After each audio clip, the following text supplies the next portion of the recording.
18वीं शताब्दी के अंत में राजस्थान की रेतीली धरती पर तलवारों की तेज टक्कर, भालों की चमकती धार और घोड़ों की जोरदार दहाड़ गूंज रही थी। चारों ओर मुगल साम्राज्य की भयानक आग फैल चुकी थी और उसी आग के बीच एक ऐसे राजपूत शासक का नाम आकाश में गूंज रहा था जिसने कभी अपना सिर नहीं झुकाया। उसकी तलवार इतनी घातक थी कि दुश्मनों के दिल कांपने लगते थे और उसके घोड़े चेतक की रफ्तार ऐसी कि हवा भी पीछे रह जाती। हल्दी घाटी के रक्त रंजित मैदान में उसके मात्र 20,000 योद्धाओं ने अकबर की 60 से 80,000 की विशाल मुगल फौज को ऐसा करारा जवाब दिया कि वे मेवाड़ पर स्थायी कब्जा नहीं कर सके। मुगल इतिहास में ये पहला मौका था जब किसी भारतीय राजा ने उन्हें इतनी कड़ी चुनौती दी कि वे वर्षों तक मेवाड़ को पूरी तरह अपने अधीन नहीं कर सके। ये राजपूत शेर कोई और नहीं, मेवाड़ का वीर शिरोमणि महाराणा प्रताप था, जिसने जंगलों की कठोरता में भटकते हुए भी स्वराज की अमर मशाल जलाई। उन्होंने चावंड को राजधानी बनाया,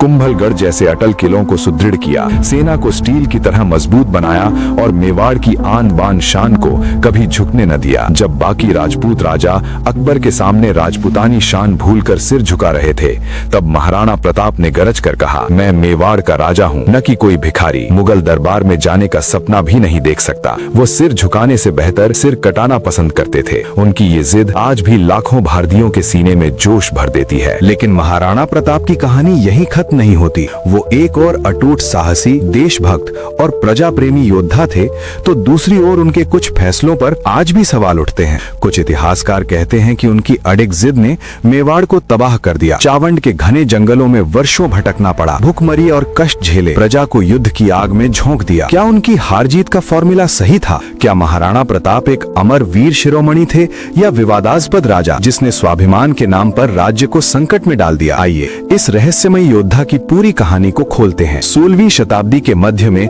राजस्थान एक भयंकर तूफानी दौर से गुजर रहा था। मेवाड़ का साम्राज्य मुगलों की लालची नजरों, पड़ोसी राज्यों की साजिशों और लगातार होते आक्रमणों के बीच फंस चुका था। हर पहाड़ी, हर घाटी में खतरे की घंटी बज रही थी। अकबर की विशाल मुगल सेना इस वीर भूमि पर कब्जा जमाने को बेताब थी और राजपूत राजा एक एक करके समर्पण कर रहे थे। इसी हाहाकार के बीच 9 मई 1540 को कुंभलगढ़ के मजबूत किले में मेवाड़ के शासक उदय सिंह के घर महाराणा प्रताप का जन्म हुआ। उनका पूरा नाम महाराणा प्रताप सिंह सिसोदिया था। बचपन से ही वे असाधारण थे, एक सामान्य बच्चा नहीं बल्कि जनजात योद्धा। उनके पिता उदय सिंह ने चित्तौड़गढ़ की रक्षा की कोशिश की, लेकिन मुगलों के भयानक दबाव में उदयपुर शहर बसाया। प्रताप को छोटी उम्र से ही घुड़सवारी, तलवारबाजी, भाला फेंकना, धनुष बाण चलाना और युद्ध नीति सिखाई गई। वे इतने निपुण हो गए कि कम उम्र में ही घोड़े पर उड़ान भरते और तलवार से लक्ष्य भेद देते। उनके गुरुओं ने सिखाया, राजा का असली धर्म प्रजा की रक्षा है, सिंहासन का मोह नहीं। प्रताप ने कभी फिजूल खर्ची नहीं की। उनका वजन लगभग 72 किलो था, लेकिन कवच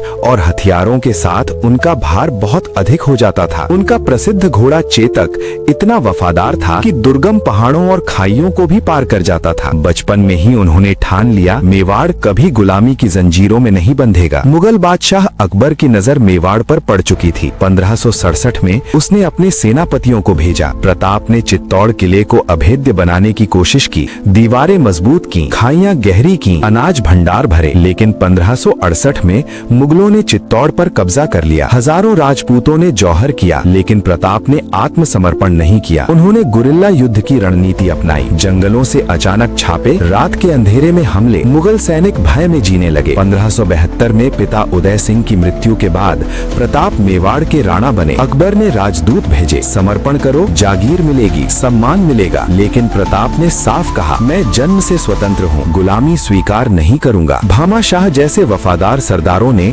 अपना संपूर्ण धन दान कर सेना को फिर से खड़ा किया। 18 जून 1576 को हल्दी घाटी का ऐतिहासिक युद्ध हुआ। एक ओर महाराणा प्रताप के लगभग 20,000 योद्धा, दूसरी ओर 60 से 80,000 की मुगल सेना, हाथी, घुड़सवार और भारी हथियारों के साथ। युद्ध निर्णायक नहीं रहा और दोनों पक्षों को भारी नुकसान उठाना पड़ा। चेतक अंतिम क्षण तक अपने स्वामी को बचाता रहा और घायल अवस्था में भी उन्हें सुरक्षित स्थान तक पहुंचाया। प्रताप जंगलों में चले गए और इसके बावजूद मुगल मेवाड़ पर स्थायी अधिकार स्थापित नहीं कर पाए। इसके बाद प्रताप ने कुंभलगढ़, गोकुंदा और चावंड से संघर्ष जारी रखा। भूखमरी के दिनों में घास की रोटियां खाई, लेकिन आत्मसम्मान नहीं छोड़ा। 1582 में देवेर के युद्ध के बाद मेवाड़ के कई क्षेत्र वापस लिए गए। शासन में उन्होंने कृषि, सिंचाई और न्याय व्यवस्था को सुदृढ़ किया, लेकिन अकबर से संधि न न करने का निर्णय आज भी विवाद का विषय है। कुछ कहते हैं समझौता करके राज्य बचाया जा सकता था। समर्थक कहते हैं ये स्वाभिमान की कीमत थी। 19 जनवरी 1597 को चावंड में 57 वर्ष की उम्र में महाराणा प्रताप का देहांत हुआ। जीवन भर चित्तौड़ मुगलों के अधीन रहा, लेकिन मेवाड़ की आत्मा कभी नहीं झुकी। आज महाराणा प्रताप स्वराज और स्वाभिमान के प्रतीक हैं और उदयपुर की मोती मगरी में उनकी भव्य प्रतिमा इस गौरव की गवाही देती है। तो सवाल आज भी कायम है, महाराणा प्रताप वीर शिरोमणि या जिद्दी राजा? फैसला इतिहास नहीं, आप करेंगे। कमेंट में जरूर बताएं।